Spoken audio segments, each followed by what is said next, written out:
Hey guys, it's Jay, and welcome to the blog this week, and welcome to my kitchen. I want to talk a little bit about just a strategy that anybody can use to really take ownership and responsibility for what they eat, and how that can contribute to your own weight loss goals. And it all stems from a phrase that I met early on in this process from somebody at the Surgical Weight Loss Center. I honestly can't remember who said it to me first, if it was Dr. Coburn or the dietitian, but there is a sentence in a lot of their material that really held true to me, and I've been trying to use it every day throughout this since, and that is, you can't manage what you don't measure. And that's not just about food, that's about anything. You really can't successfully know where you are on any given challenge if you don't start out by determining just how you're going to measure success, how you're even going to measure progress. You know, it's not enough to know what the end game is. If I was judging myself through this whole process on, trying to get to, say 225 pounds or something like that, then if I didn't know what the goals were along the way, then I'd sit here right now feeling like a failure because I'm not there. Well, the same is true if you're trying to lose 10 pounds. If you set the goal as simply losing 10 pounds, then you could get frustrated along the way if you've only lost 8, when there is a lot of success in losing 8 pounds, and there's a lot of triggers along the way that should really add momentum to that whole journey. So I want to talk about how I've done that over the last year. Mentioned it a little bit in the video last week, and mentioned it a lot in the videos early on, and that's MyFitnessPal. And I like MyFitnessPal for a couple of reasons. One is that it has a really handy app, and it's always with me. You can keep it in your phone, it's on your iPad, it's on the internet, so you can even just go to a website and do it manually. But it actually has a barcode reader, so you can grab, the salad dressing bottle and just beep the barcode off of it, put in how much of it you consumed, and it will add both the calorie count, the sugar count, the carbs, protein, everything gets tracked for you just like that. But a word of caution, MyFitnessPal is a great tool, but it's just that. It's only a tool. So I don't use it and rely on its mathematical calculations of what I should be consuming in any given day. I really believe that has to be determined one-on-one by a professional. So I don't use it as a calorie counter. I use it to help me make sure I'm hitting my protein goals for the day, that I'm managing my sugar intake, that I'm doing all the things that I know work for me as I try to lose weight. But those goals weren't set for me by MyFitnessPal. Those goals were set for me in consultation with professionals, the nurses at the Surgical Weight Loss Center and the dietitian specifically. And I think it's important that you do the same. So it works as a journaling tool, if nothing else. But be careful of using it as a calorie counter, because counting calories and staying low calorie doesn't ensure weight loss in any way, and certainly can become unhealthy, rather quickly. So use it smart. Use it as a journal. But here's the thing. What I found for me was that using MyFitnessPal solely as a journal got out of hand for a couple of reasons. One was because of you. I had a public MyFitnessPal account, and everyone could see what I was eating. And I stopped that. It's behind a password now, and I've done that for 2 reasons. One, it's not really to hide what I eat, but it's because I found there were people who were trying to mimic what I was eating and trying to find the success that I've had simply by copying my diet. While weight loss starts in the kitchen, right, there is still the activity side of it. And what you consume in the run of a day really does depend on your lifestyle, on whether or not you're working out, on whether or not you have to prep your body for that whole part of it. But secondly, the very nature of my weight loss surgery was to limit what I eat. So I'm on a constant low-calorie diet. You shouldn't be. You should be trying to control the number of calories that you consume, for sure. Everybody should, but a lot of people, 1,200 is a good number. That's kind of like the average, your dieting kind of number.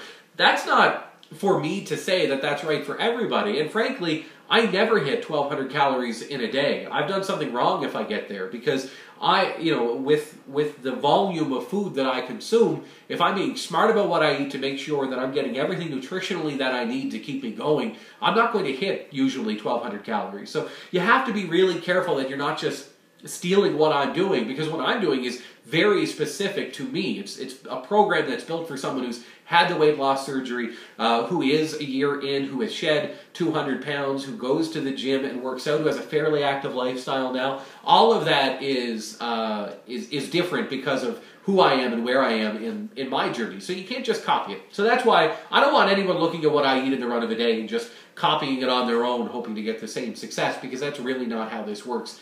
Sorry, it's not that simple. I hope you can watch these videos and learn about the choices I'm making by getting the same education that I've received over the last year that helped me make those decisions. I want you to do the same thing. And you can use MyFitnessPal as a great tool toward that. Even if all you're doing is scanning the stuff you eat now and watching how it accumulates through the day, watching how sugar comes out of nowhere, how you're eating more carbs than you thought. You know, I was a guy who stopped eating pasta and bread and rice and thought that meant I had a low-carb diet.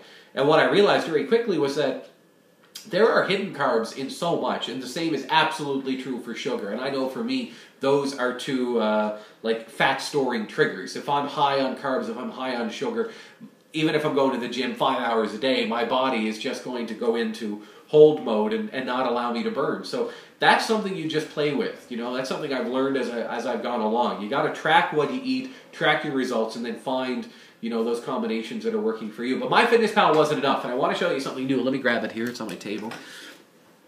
I've gone back to a paper journal as well. And I'll tell you why. This one isn't so much about the math. This doesn't track, you know, carbs and stuff for me. What this does is forces me at the end of the day to actually write down what I ate, when I ate it. And this is kind of how I end my day every day now. I sit right here at the table in my kitchen and I fill this out. And this is my commitment for year 2. You know, we talked about how the next few weeks are all about anniversaries. This week marks the 1-year mark since I started my 30-day liquid diet.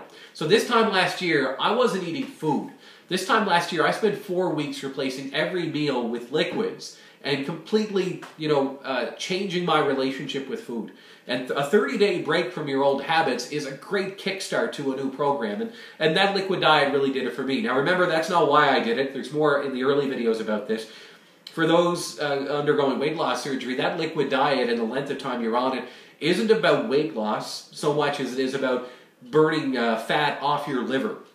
Your liver is in the way of lap band surgery, and they actually have to lift it out of the way. And that can get dangerous if there's a lot of fat on it. And your liver is the first part of your body to store fat, but the good news is it's also the first part of your body to lose fat. And in the 30 days before surgery, I managed to lose just over 50 pounds. I started this journey this time last year weighing 460 pounds. I got onto the operating table weighing, I think, 405 or 410, somewhere around there. So I lost 55 pounds in that first month. And then since then, you know, it's been the rest of the journey. And that's certainly been documented in these videos. But anyway, my message this week, you can't manage what you don't measure. So start measuring your food. Start measuring and being accountable for it. It's amazing how much responsibility you take for what you put in your mouth when you actually sit down at the end of the day and write it down.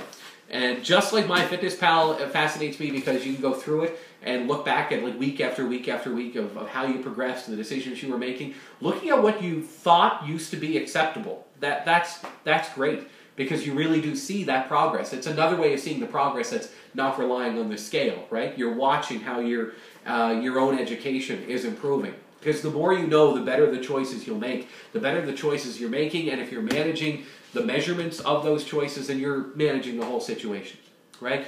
If you're an accountant, right, or if you go to an accountant because you're having trouble keeping your bank book in order, and you seek out the services of a professional, the first thing they're going to tell you to do is to write everything down. You can't manage what you don't measure. So figure out for yourself where you are right now. What can you do to start measuring your own progress? Because if you're not measuring it, you're not managing it. See you again next week, guys.